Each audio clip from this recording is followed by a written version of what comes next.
नमस्कार दोस्तों, अगस्त 2024 में बांग्लादेश में स्टूडेंट के प्रोटेस्ट के बाद पहली बार 12 फरवरी 2026 को एक संसदीय चुनाव हुआ, जिसका रिजल्ट आ चुका है, जिसमें बीएनपी पार्टी से तारिक रहमान 300 सीटों में से 212 सीटें जीते और 77 सीट जमात इस्लामी को मिला। लेकिन एक मिनट, आज से ठीक 1.5 साल पहले शेख हसीना के शासनकाल में बांग्लादेश एक खाड़ी की ओर गिरती हुई नजर आ रही थी।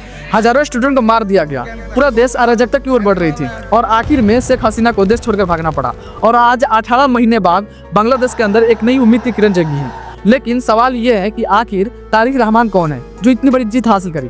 तारिक रहमान देश की पहली महिला और 3 बार प्राइम मिनिस्टर रह चुकी खलीदा जिया के बेटे हैं, जिन्हें 2007 में बांग्लादेश के अंदर मिलिट्री समर्थित अंतरिम सरकार के दौरान गबन, मनी लॉन्ड्रिंग और 2004 में शेख हसीना को ग्रेनेड अटैक से मारने के आरोप में जेल भेजा गया था और जेल के अंदर इतने बुरी तरीके से इन्हें प्रताड़ित किया गया कि 2008 में ट्रीटमेंट के लिए लंदन जाना पड़ा और ऑलमोस्ट 17 साल बाद दिसंबर 2025 में अपने देश वापस लौटे। इन सालों के बीच देश से दूर रहकर बीएनपी पार्टी को लीड करते रहे और इस तरह देश की जनता से जुड़े रहे।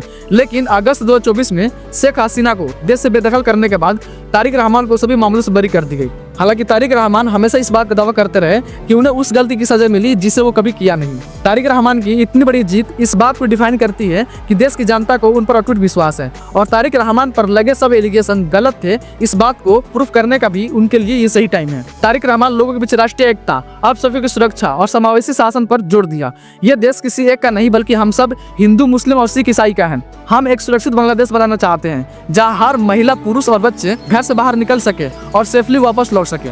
उन्होंने वादा किया कि ढाका किसी देश पर डिपेंडेंसी के बजाय आपसी सम्मान और समानता के आधार पर संबंध बनाएगा, राष्ट्रीय हितों को प्रायोरिटी देगा। मतलब बांग्लादेश के लिए सबसे पहले और ऊपर देश की जनता का हित होगा, उसके बाद ही कुछ होगा।